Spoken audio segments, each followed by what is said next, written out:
Okay hello. तो हमने last class में क्या चीज़ देख ली, हमने ये देख लिया कि कैसे हम अगर मान लो कि किसी सॉलिड को अगर लिक्विड में ऐड करते हैं तो क्या होता है। ठीक है ना, यही चीज़ हमने लास्ट क्लास में देख ली। अब आज की क्लास में हम लोग क्या देखने वाले हैं, आज हम लोग देखेंगे कि गैस को जब लिक्विड में ऐड किया जाएगा तो क्या होता है। ठीक है, तो गैस को लिक्विड में ऐड करा जा सकता है। इसका बेस्ट एग्जाम्पल मैंने तुम लोग को बता रखा है कि क्या कि वाटर के अंदर ऑक्सीजन डिसॉल्व होता है तब ये तो मछलियां सांस लेती हैं, है कि नहीं। तो गैस को लिक्विड में डिसॉल्व किया जा सकता है, सिंपल सी बात है।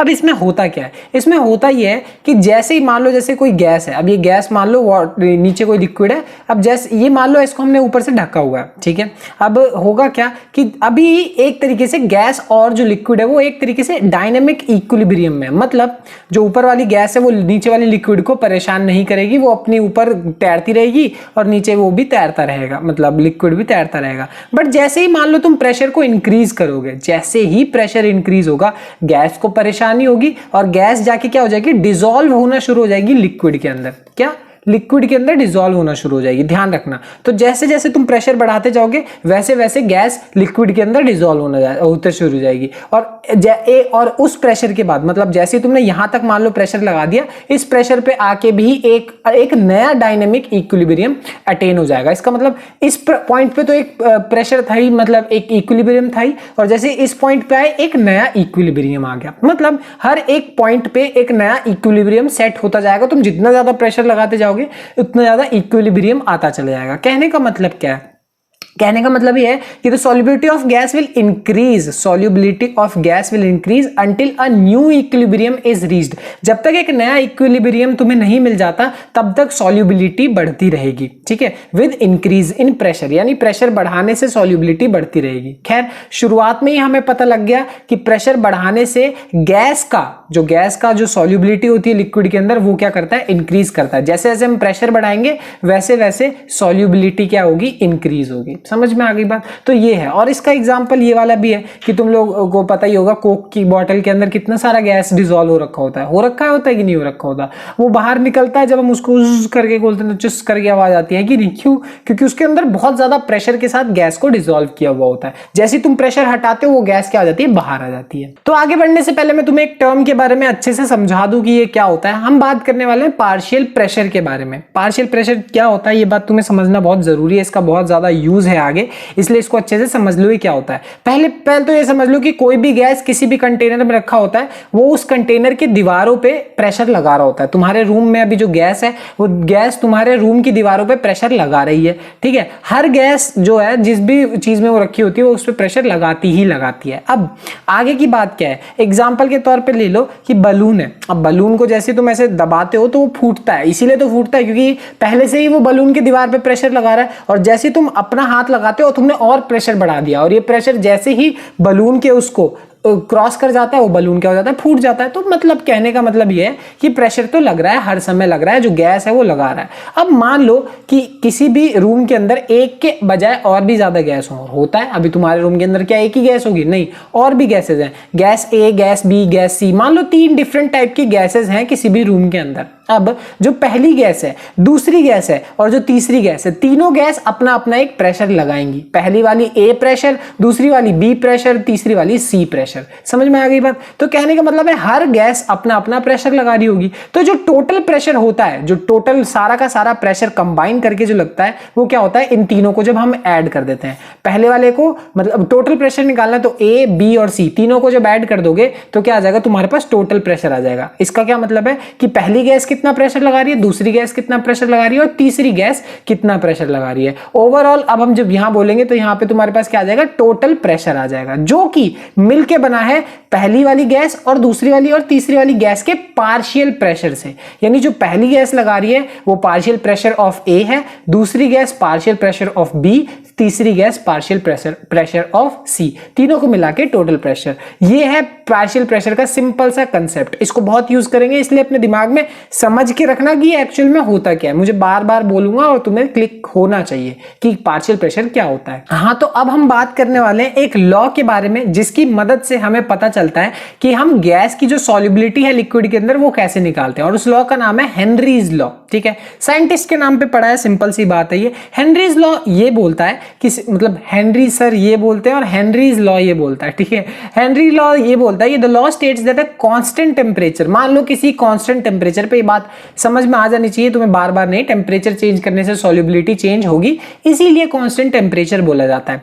यानी कांस्टेंट टेम्परेचर पे the solubility of a gas in a liquid is directly proportional. यानी जब तुम्हें सॉल्युबिलिटी निकालनी है किसी गैस की इन लिक्विड, ठीक है, तो अगर मान लो लिक्विड के अंदर किसी गैस की सॉल्युबिलिटी निकालनी है, वो क्या होती है, डायरेक्टली प्रोपोर्शनल होती है to the partial pressure of the gas, यानी उस गैस के पार्शियल प्रेशर पे डायरेक्टली प्रोपोर्शनल होती है। जैसे यहाँ ये कोई गैस प्रेजेंट है, तो इस गैस की सॉल्युबिलिटी इस लिक्विड पे किस बात पे डिपेंड करेगी, इस गैस की पार्शियल प्रेशर पर। और पार्शियल प्रेशर मैंने तुम्हें समझा ही दिया कि कितना प्रेशर वो लगा रहा है उस वॉल्स कंटेनर्स की वॉल पे, वो एक तरीके से उसी को बोलते हैं। समझ में आ गई बात? तो इसको बोलेंगे कि सॉल्युबिलिटी अगर तुम्हें निकालनी है तो वो डायरेक्टली प्रोपोर्शनल है पार्शियल प्रेशर के। पहली बात तो हेनरी सर जी ने ये बोली, समझ में आ गई बात? अब आगे देखो, अब इसका जो मोस्ट कॉमनली यूज्ड फॉर्म होता है बेसिकली मैथमेटिकल इक्वेशन होता है, वो देखेंगे, क्योंकि किसी भी चीज को एक्सप्रेस करना मैथमेटिकली फिर उसको पढ़ना समझना बहुत ईजी हो जाता है। तो वही बात है कि यहाँ पे ये है कि इनके हिसाब से अगर जो मोस्ट कॉमन यूज्ड फॉर्म है हेनरीज लॉ का, वहां पे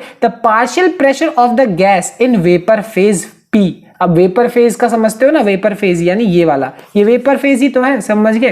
तो यानी जो पार्शियल प्रेशर जब तुम निकाल रहे हो is proportional to the mole fraction of gas, यानी ये प्रोपोर्शनल है mole fraction of the gas के। मोल फ्रैक्शन मैं तुम्हें सिखा चुका हूं बड़े ही अच्छे से, पूरी सेपरेट वीडियो बनाई थी उसके ऊपर, इसीलिए बनाई थी ताकि किसी को कंफ्यूजन ना हो। तो यानी किसी गैस का अगर तुम्हें पार्शियल प्रेशर निकालना है तो वो क्या होता है, डायरेक्टली प्रोपोर्शनल होता है उसके मोल फ्रैक्शन के। मोल फ्रैक्शन मैं तुम्हें अच्छे से समझा चुका हूं। आगे क्या होता है, तो यही चीज है, We use the mole fraction of a gas in a solution as a measure of its solubility। कहने का मतलब ये है कि हम मोल फ्रैक्शन को एज अ सॉल्युबिलिटी का मेजर समझ के चलते हैं कि ये एक नापने का तरीका है, सॉल्युबिलिटी को नापने का सिंपल सा एक तरीका है। समझ में आ गई बात? और इस इक्वेशन को हम फाइनली जो एक्सप्रेस करते हैं वो कैसे एक्सप्रेस करते हैं, ऐसे P is equals to KH into x. मतलब P डायरेक्टली प्रोपोर्शनल है एक्स के, मतलब एक्स मतलब वही मोल फ्रैक्शन, प्रॉपरली एक्स समझ लो, ऐसे बनाया करो थोड़ा सा डिफरेंट। प्रोपोर्शनल का साइन हटाओगे, इक्वल टू आएगा, एक कांस्टेंट आएगा, और यहां पे जो कांस्टेंट होता है KH, इसको हम बोलते हैं हेनरीज लॉ कांस्टेंट। यहां जो KH है वो क्या है, हेनरीज लॉ कांस्टेंट। पहले तो तुम लोग समझ लो कि हेनरीज लॉ क्या है। हेनरीज लॉ सिंपल सा क्या बोलता है, पहले वो समझो, फिर उसका मैथमेटिकल इक्वेशन समझो। समझ में आ गई बात? उसके बाद तीसरी बात ये समझो कि KH एक्चुअल में क्या है। KH क्या है, हेनरीज लॉ कांस्टेंट। अब इस KH के बारे में बातें जानते हैं। तो ये जो हमने इक्वेशन देखी, इसमें जो हमने KH देखा, हेनरीज लॉ कांस्टेंट, इसके बारे में और कुछ छोटी छोटी बातें जानते हैं, बड़ा ध्यान से सुनना।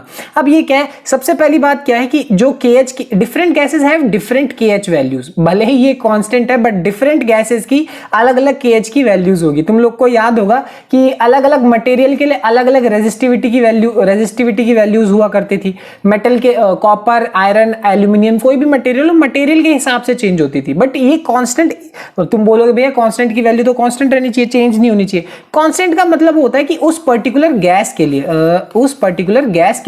और उस पर्टिकुलर टेम्परेचर के लिए वो क्या है, कांस्टेंट है। समझ में आ गई बात? यानी डिफरेंट गैसेस के डिफरेंट KH की वैल्यूज होती है, तुम आराम से देख सकते हो। हीलियम, हाइड्रोजन, नाइट्रोजन, ऑक्सीजन वगैरह वगैरह, अलग अलग टेम्परेचर पे उनकी KH की वैल्यूज भी क्या हो सकती है, चेंज हो सकती है। एक ही गैस की डिफरेंट टेम्परेचर पे डिफरेंट KH वैल्यूज होगी, बट एक टेम्परेचर और एक गैस की जो कांस्टेंट की वैल्यू होगी वो सेम रहेगी। यही है कांस्टेंट का सीधा सीधा मतलब। ठीक, आगे देखो, अगली बात क्या है कि higher the value of KH और लोअर इज द सॉल्युबिलिटी। जितनी ज्यादा KH की वैल्यू होगी उतनी ही सॉल्युबिलिटी कम होगी। ध्यान से सुनो क्यों।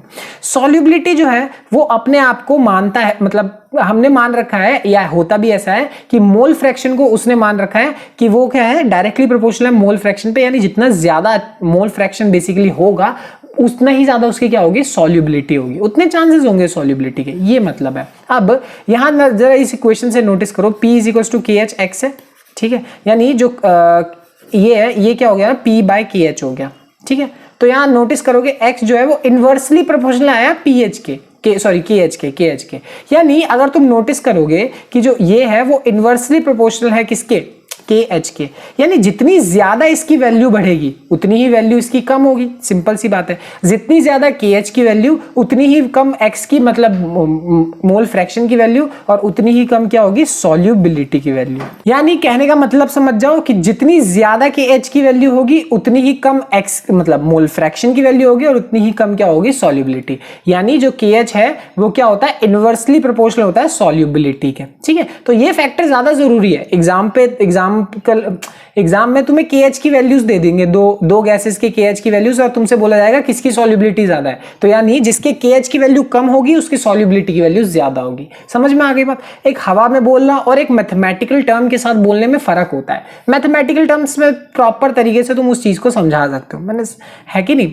हाँ, ये बात तो मैं हमेशा बोलता ही हूँ। वही एग्जाम के तौर पर, अब मार्क्स मेरे अच्छे आए हैं या बुरे आए हैं वो तो कौन कैसे डिसाइड करता है, उस पर प्रॉपर नंबर क्या है ये ज्यादा जरूरी होता है कि नहीं। वैसे नंबर फर्क नहीं पड़ता, मैं बहुत बार बोलता हूं। आगे देखो, solubility of gases increases with decrease in temperature. मतलब जितना ज्यादा तुम टेम्परेचर घटाओगे, मतलब जितना टेम्परेचर कम करोगे, गैसेस उतनी ही आसानी से क्या हो पाएंगी, डिसॉल्व हो पाएंगी। और इसमें तो कोई दिक्कत वाली बात ही नहीं है। एक तो ऐसे समझ लो कि तुमने सुना होगा जो मछलियां होती हैं वो ठंडे पानी में ज्यादा सुकून से रहती हैं। क्यों? ये चीज सब तुमने सुनी है तो ठीक, नहीं सुनी तो मैं बताता हूँ। एक्चुअल में ठंडे पानी में जो मछलियां हैं वो ज्यादा सुकून से इसलिए रह पाती है क्योंकि ठंडे पानी में ना ऑक्सीजन ज्यादा डिसॉल्व होगी, क्योंकि जितना टेम्परेचर कम उतना आसानी से ऑक्सीजन डिसॉल्व हो पाएगा, है कि नहीं। और जितना ज्यादा ऑक्सीजन डिसॉल्व हो पाएगा मछलियों को रहने में उतनी ही आसानी होगी। तो ये सुकून होता है। और वो भी एग्जांपल ले सको ना यार, जैसे ये लिक्विड होता है, ठीक है ना, कि ये जो क्या नाम है, इसके अंदर गैस डिसॉल्व हो रखी है। जब वो ठंडी होती है तब वो गैस उसमें रहती है। एक बार उसको गर्म छोड़ दो, तुम्हें पता है अगर उसको ज्यादा देर के लिए बस गर्म क्या बस क्या नाम है ढक के भी बाहर छोड़ दो, थोड़ी देर में ही अपने आप उसके, अगर वो टेम्परेचर उसका बढ़ गया तो उसका अंदर की सारी गैस उड़ जाती है, जो कोल्ड ड्रिंक वगैरह हम पीते हैं। यानी वो ठंडे पे ही मजेदार इसलिए लगती है क्योंकि उसमें गैस है, इसीलिए उसे पीने में मजा है। जैसे ही वो थोड़ा गर्म हुआ सारी गैस उड़ जाएगी, क्योंकि अब सॉल्युबिलिटी बची नहीं। कहने का मतलब टेम्परेचर बढ़ा सॉल्युबिलिटी घटेगी, टेम्परेचर घटा सॉल्युबिलिटी बढ़ेगी। समझ में आ गई बात। ये बहुत सिंपल और छोटी छोटी बातें हैं। ये सारी की सारी बातें अपने आप में बहुत ज्यादा इंपॉर्टेंट थी, बट बहुत मतलब भले ही छोटी बातें थी बट बहुत इंपॉर्टेंट बात थी। ठीक है, तो फाइनली अब हम लोग देखने वाले हैं हेनरीज लॉ के एप्लीकेशंस। खासियत रियल लाइफ में क्या क्या खासियत है। सबसे पहले जो हमारे पास वो है वो क्या है कि सिंपल सा CO2 को जब ऐड किया जाता है किसी भी लिक्विड वगैरह में, मतलब वो जो सॉफ्ट ड्रिंक्स हम पीते हैं, कोका कोला, 7 अप जो भी है, तो वही है। जब से इसी का एग्जाम्पल ले रहे हैं, उसको बहुत हाई प्रेशर पे रखा जाता है। जो गैस है उसके अंदर वो बहुत हाई प्रेशर पे किया जाता है, उसको सब सील किया जाता है, तब जाके ही वो हमारे क्या है पीने लायक बनता है। कहने का मतलब यही है कि उसके अंदर जो गैस है उसको रिजॉल्व करके रखने के लिए उसको हाई प्रेशर पे रखा जाता है। ये तो सिंपल एग्जांपल है। अगला एग्जांपल बहुत ही अच्छा है, खैर इतना बड़ा है, इसको रीड करने की तुम्हें खास जरूरत नहीं है, मैं तुम्हें सारी बातें एक्सप्लेन कर दूंगा। वैसे रीड भी फिर भी करना चाहिए, ठीक है, बट ध्यान से सुनो। ये है सारा एग्जांपल किसका, स्कूबा डाइवर्स का। अब स्कूबा डाइवर्स का जो स्कूबा डाइविंग होती है वो तुम्हें पता है वो सेट लेके जाते हैं, ऑक्सीजन टैंक लेके जाते हैं। बट क्या वो ऑक्सीजन वगैरह लेके जाना इतना आसान है, मतलब स्कूबा डाइविंग इतनी ईजी है, सब कुछ इतना नॉर्मल है? नहीं, इसमें एक बड़ी ही इंपॉर्टेंट बात है, वो ध्यान से सुनो। तो जरा ध्यान से सुनो। एक कहानी होती है द बेंड्स की। अब ये कहानी क्या है, जब भी एक स्कूबा डाइवर क्या करता है, जब वो नीचे की तरफ जाता है, तो नीचे की तरफ जाता है तो जाने से एक चीज इतना नॉर्मल नहीं होती, ऊपर जब वो बिल्कुल सतह पे है ना तब प्रेशर 1 एटमॉस्फेयर का होता है, और जैसे जैसे वो पानी के नीचे जाता है तो प्रेशर क्या होता है, बढ़ता है। तुम्हें पता होगा हमारे सर के ऊपर जितना ज्यादा पानी आएगा उतना प्रेशर हमारे शरीर पे बढ़ रहा है, तो नीचे जाते जाते प्रेशर बढ़ता है। और एक सिंपल सी कहानी है, 11th क्लास में फिजिक्स में पढ़ी होगी, नहीं पढ़ी तो मैं बता देता हूँ। हर 10 मीटर पे 1 एटमॉस्फेयर प्रेशर बढ़ता है, ये बात होती है, सिंपल सी बात है। तो नीचे जाएगा तो प्रेशर बढ़ेगा। अब होता क्या है कि जैसे ही नीचे जाएगा, होता क्या है कि the nitrogen moves from high pressure in the lungs into the blood, जहां पे लो प्रेशर है। यानी हमारे ब्लड पे तो लंग्स में तो हाई प्रेशर है, लंग्स में हाई प्रेशर हो रखा है। जो नाइट्रोजन है वो कहां से कहां मूव कर जाता है, लंग्स से ब्लड में मूव कर जाता है। ब्लड में अभी भी लो प्रेशर है, ब्लड में अभी वो ब्लड पे फर्क थोड़ी पड़ा, बट सारा का सारा फर्क पड़ा लंग्स में। अब लंग्स में हाई प्रेशर है और ब्लड पे क्या है, लो प्रेशर है। तो जो नाइट्रोजन है, अब ये मत बोलना नाइट्रोजन कहां से आई, जो हम लोग टैंक लेके जाते हैं उसके अंदर सिर्फ ऑक्सीजन थोड़ी ना होती है, थोड़ी बहुत नाइट्रोजन भी होती है, एकदम प्योर ऑक्सीजन नहीं होती, तो उसमें थोड़ी बहुत नाइट्रोजन भी होती है। अब जो नाइट्रोजन है वो कहां से मूव कर गई, लंग्स से लेकर किधर मूव कर गई, क्या कहते हैं, ब्लड में मूव कर गई। लंग्स में हाई प्रेशर है और ब्लड पे लो प्रेशर है। अब यहीं से हमारे पास दो तरीके हैं, या तो ऊपर हम धीरे धीरे आए, या तो अब धीरे धीरे आए, या तो फटाफट ऊपर भाग जाए। ठीक है, तो तुम्हें इंस्ट्रक्ट भी यही किया जाएगा कि तुम धीरे धीरे ही ऊपर आओ। खैर अब तो ऐसे दोनों चीजें भी तुम कर सकते हो, बट नहीं करनी चाहिए, फटाफट एकदम तेजी से ऊपर नहीं जाना चाहिए। इसका क्या रीजन है, अगर तुम बहुत ही तेजी से ऊपर वापस जाते हो तो swimming up too quickly doesn't give the nitrogen enough time to leave the blood. अब जो नाइट्रोजन है उसको बहुत ज्यादा समय नहीं मिल पाता ब्लड से बाहर निकलने के लिए। अब ब्लड है, ब्लड के अंदर नाइट्रोजन पहुंच चुका है, उसको बाहर निकलने के लिए थोड़ा समय की जरूरत होगी, जो समय हम लोग नहीं देते अगर हम बहुत ही तेजी से ऊपर आ जाते हैं। और अगर वो नाइट्रोजन अंदर ही रह गया तो उसके वजह से क्या होता है, हमारे शरीर के अंदर बहुत ही पेनफुल बबल्स बन सकते हैं, और वो जो पेनफुल बबल्स होते हैं उन्हीं को हम क्या बोलते हैं, बेंड्स बोलते हैं। समझ में आ गई बात। और ये चीज हो सकती है किसी के साथ भी अगर तुम बहुत स्पीड से ऊपर आओ, इसीलिए क्या नाम है, इंस्ट्रक्ट ये किया जाता है कि धीरे धीरे ऊपर आना चाहिए। Slow return to the surface lets the nitrogen return to the lungs where it is breathed out. मतलब अगर तुम धीरे धीरे ऊपर आओगे तो जो नाइट्रोजन है वो वापस लंग्स में आएगी, और वापस लंग्स में आने के बाद फिर तुम उसको क्या कर सकते हो, ब्रीद आउट कर सकते हो। इससे तुम्हें प्रॉब्लम नहीं होगी, तुम्हारे शरीर में कोई दिक्कत नहीं आएगी। तो यहां पे भी सारा खेल प्रेशर का था और सॉल्युबिलिटी का था कि देखो जब प्रेशर हाई रहा तो नाइट्रोजन ब्लड के अंदर मिक्स ही रह जाएगा, और अगर प्रेशर तुम धीरे धीरे घटाओगे तो वो नाइट्रोजन क्या आ जाएगा, बाहर आ जाएगा। तो कहने का मतलब है सारा खेल सॉल्युबिलिटी और प्रेशर का ही है। ठीक है, तो इसके वजह से तुम्हें बहुत तगड़ी प्रॉब्लम हो सकती है, उसको हम बेंड्स बोला जाता है। खैर इससे बचने के लिए एक तरीका यूज किया जाता है कि क्या है, tanks used by scuba divers are filled with air diluted with helium. वो जो अब आजकल जो टैंक्स आते हैं उसको थोड़ा सा डाइल्यूट कर दिया जाता है हीलियम के साथ, ताकि जो बेंड्स हो, जो बेंड होने के जो चांसेस हैं, जो बेंड्स मैंने अभी बताया शरीर में प्रॉब्लम होने के चांसेस है, उसको कम से कम मिनिमाइज कर दिया जाए। फिर भी एडवाइजेबल यही होता है कि तुम धीरे धीरे ही ऊपर आओ, एकदम फटाक से ऊपर ना आ जाओ। समझ में आ गई बात। अब जो तीसरा और आखिरी एप्लीकेशन, ये भी बहुत अपने आप में बढ़िया है, तुम लोगों ने सुना होगा, पता होगा